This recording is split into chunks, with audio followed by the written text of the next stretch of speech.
যেভাবে তৃণমূল কংগ্রেস প্রত্যেকটা বাড়ি বাড়ি ঢুকে গেছে, তো সেইগুলো দেখে তাদের আশীর্বাদ পেয়ে আমার মনে হচ্ছে যে আমি প্রত্যেকটা জায়গা থেকেই লিড করব। সিপিএম তো অনেক আগেই চলে গেছে, মানে ওদের বিদায় ওরা খবরে পৌঁছে গেছে, সেটা নিয়ে নতুন করে কিছু বলার নেই। মাত্র একদিনের ব্যবধানে চতুর্থ দফার লোকসভা নির্বাচন হতে চলেছে রাজ্যে, আর এই মুহূর্তে আমরা আমাদের সঙ্গে পেয়ে গেছি বর্ধমান পূর্ব লোকসভা কেন্দ্রের তৃণমূল কংগ্রেসের প্রার্থী ডক্টর শর্মিলা সরকার। নমস্কার। নমস্কার।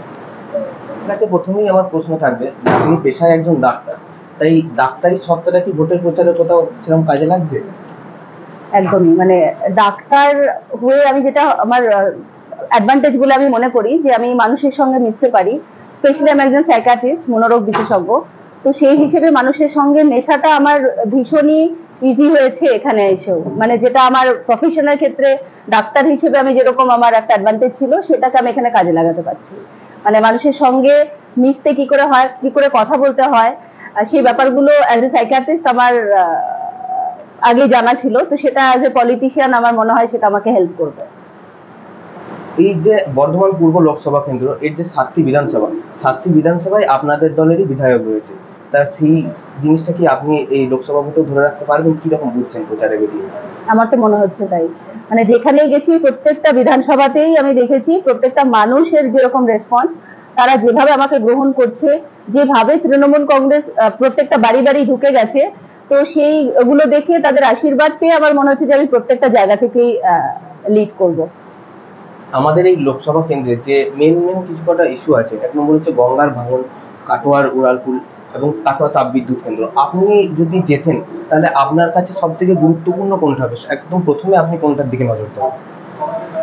দেখুন, গঙ্গার ভাঙন একটা বিশাল বড় ইস্যু। সেটা শুধুমাত্র কাটোয়া নয়, মানে পুরো অনেকটা এরিয়া জুড়েই এটা রয়েছে। তো সেটা তো প্রত্যেকটা মানুষের জন্য খুবই প্রবলেমের জায়গা। সেটা যেরকম আমার নজরে থাকবে, সেরকমই কাটোয়া রেলগেটটাও, সেটাও মানুষের জন্য খুব একটা প্রবলেম। মানে আমি দেখেছি এই কদিনে ভোটের প্রচারের ক্ষেত্রে যে কতক্ষণ ধরে দাঁড়িয়ে থাকতে হয়। তো সেটাও একটা খুব গুরুত্বপূর্ণ বিষয়। আমার মনে হয় দুটোকেই আমি যদি গুরুত্ব দিতে পারি, প্রথমে হচ্ছে ইমিডিয়েট যেটা রেল গেটের কথাটা আমি ভাববো।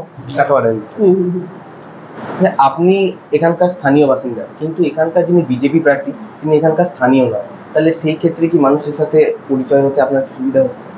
সে তো হচ্ছেই, মানে সকলকে গিয়ে আমি বলতে পারছি আমি এখানেই থাকি, আমি এখানকার মেয়ে, এখানে বড় হয়েছি, আমার ভোটার কার্ডও এখানেই রয়েছে, সুতরাং সেটা তো একটা অ্যাডভান্টেজ বটেই। আর 2 নাম্বার হচ্ছে আমার যাতায়াতের ক্ষেত্রে অনেক সুবিধা হচ্ছে, যে আমি অনেক দূরে আছি, সেখান থেকে আমাকে প্রত্যেকদিন যেতে হচ্ছে, সেটা না, আমি বাড়ি থেকে আমার পুরো প্রচারটা করতে পারছি। তো প্রত্যেকটা বিষয় আমি ভূমিকন্যা হিসেবে লোকের কাছে অ্যাকসেপ্টেড, মানে সেটা আমার তো একটা অ্যাডভান্টেজ বটেই। বিরোধীদের বিজেপি সিপিএম এদের বিরুদ্ধে মানুষের কাছে কি বলে ভোট চাইছেন? আপনি কি বলে ভোট চাইছেন মানুষের কাছে? সিপিএম তো অনেক আগেই চলে গেছে, মানে ওদের বিদায় ওরা খবরে পৌঁছে গেছে, সেটা নিয়ে নতুন করে কিছু বলার নেই। কারণ ওরা যেভাবে মানুষের উপর অত্যাচার করেছে, যেভাবে নৃশংসভাবে মানে রাজ্যটাকে চালিয়েছে, সেগুলো মানুষের স্মৃতি থেকে এত সহজে যাবে না। সুতরাং ওদেরকে আমি আর খুব একটা অপোনেন্ট বলে ভাবছি না। আর বিজেপির ব্যাপারটা হচ্ছে, বিজেপি নিজেই নিজের কবর খুঁড়ছে, মানে যেভাবে বাংলাকে ফ্রেম করছে, যেভাবে বাংলার মানুষকে কলুষিত করার চেষ্টা করছে, মহিলাদেরকে ডিফেম করছে, তো তার জন্য বিজেপিও রেহাই পাবে না, সেটা আমি তুলে ধরছি সব জায়গাতে। আর 2 নম্বর হচ্ছে যে 10 বছর ধরে তো আছে কেন্দ্রে, তাদের সেই মানে কি কি উন্নয়নমূলক কাজগুলো তারা করেছে, সেই খতিয়ানটা দেখানোর থেকে লোকের কে কি করে মানে নিচু করা যায়, তাদের কি করে হেয় করা যায়, সেই পলিটিক্স ওরা করছে। আমরা গিয়ে কথা বলছি উন্নয়নের কথা। তো এটাই ওদের সাথে আমাদের পার্থক্য। আর আমার মনে হয় মানুষ সেটাই চায়, উন্নয়ন কি হয়েছে সেটা দেখতে চায়। বিজেপি এবং সিপিএম এর যে দুজন প্রার্থী আছে তারা এর আগেও বিধানসভা ভোটে কন্টেস্ট করেছেন, কিন্তু আপনি একেবারেই রাজনীতিতে নতুন, কিভাবে তাদের বিরুদ্ধে প্রচার করছেন? আপনি দেখতেই পাচ্ছেন আমি আপনি দেখতে পাচ্ছেন আমি কিভাবে প্রচার করছি। আমার ওগুলোর খুব একটা কিছু যায় আসে না, কারণ আমার মনে হয় সবকিছুর একটা শুরু আছে। তো আমার ক্ষেত্রে এটা শুরু, তো শুরু করলে তার শেষ আছে। তো সেই ক্ষেত্রে ওরাও শুরু করেছে, ওদেরও যেরকম থাকবে। আমার মনে আমি শুরু করেছি, আমার একদিন আসবে যে যখন আমি হয়তো পিকে পৌঁছাবো সেরকম জায়গায়।